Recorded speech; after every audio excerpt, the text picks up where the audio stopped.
Hey everyone, as you might have heard, we've launched another virtual venue now, and I want to do a quick behind the scenes tour of this space. So starting at front of house position, this is where all the content's controlled from, and we've got operators for audio that are doing Dante control. We've got Zoom operators, in this case there's about 8 different Zoom calls coming in. We've got graphics control for the main background screen, and we've also got the program feed mix. Program feed being the feed that the audience actually sees at their end. So quite a different video system. We've built it as a front of house gallery here with some massive screens hung from trusses overhead so that our clients can chill out at the back here and they can watch the show from a distance, socially distanced, and still feel part of it, yet see how the show's being produced in real life. I'll take you over to the stage now. Now this is one of our warehouses at PytchHQ owns 6 of these, and it's been great that we've been able to convert them so quickly into being really, really good virtual venue spaces. We've blacked out the walls, we've blacked out the roofs, and we're also going to be installing more drapery and more soundproofing shortly. So down to the stage area, massive LED video wall.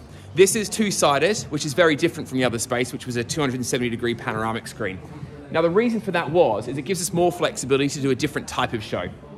So we could drive a car in through the roller shutter door there and put it in this space. We could also do more performance-based gigs here and have much more flowing space around the whole venue, which gives us, again, more flexibility. The screen's LED, and it's controlled by one 4K controller, so the whole thing, although separated now, is actually one massive screen. And we can pip things in there, we can have Zoom calls come in, PowerPoint presentations, live camera feeds, anything you want. Lighting. Again, we've gone for a tungsten base wash in here because it does look really good on camera with loads of CT, but we're using a lot more LED moving heads with high color renditions so that we can do more of a theatrical style where presenters are in specific locations and scenes are set up for them. That's working really well, especially for shows like this one where it's quite a dark show actually. We're not blasting the stage with light on this one. It's much more like presenters spotted out in what is effectively a black canvas behind them. So in terms of presenter experience, this is so critical, and even for the best presenters, we work with some amazing people, it's sometimes hard for them because they don't have an audience they're talking to, so they don't have that sense of conversation, and we're pushing the boundaries on making it so presenters can present in an authentic way that feels connected to someone who might be sitting at home, might be watching the show on their mobile device. So different style of presenting. So what we've done is given them an array of different ways of engaging with their audience. A couple of massive big 85-inch LCD screens there, which can have Zoom calls or program feeds, then more monitors at the ground here as well. So they can look in different locations to see the audience. But probably the most important thing here is a thing called a teleprompter or AutoCue. That's this piece of glass over here. And what that allows the presenter to do is read their script while still looking at the camera.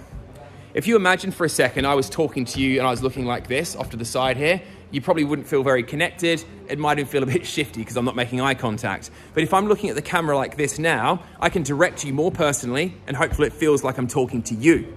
So the way we do that with virtual venues is have this piece of glass in front of the camera and the presenter can actually be reading the script, but actually the camera's behind the script looking back at them. This is nothing new. It's been done in TV since, I don't know, well before I was born, probably the 50s or something.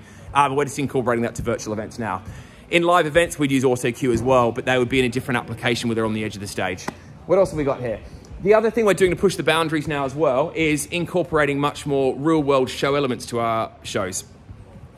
A lot of the early virtual venue stuff was very screen-based, screen and presenter, and that's what most companies are still stuck in at the moment. What we're doing, though, is incorporating things like shadow gaps and real-world lighting so we can really make our views have more depth to it and have more real-world elements rather than all be digital. But where do we go from there? The next step is going to be incorporating awesome content in 2D, 3D virtual spaces, as well as traditional set dressing. And this is where we can start pushing virtual events better than TV and better than real-world events. So we're doing a lot of cool stuff around green screen use integrated with real-world sets. Really exciting stuff, and hopefully better than TV soon. What else can I show you? That's pretty much it, really. Virtual Venue 2. We're calling it VVXL. Pop on down, come for a cup of coffee. I'd love to show you around, share some ideas, and also hear what other people are up to these days with their spaces and their shows. Get in contact.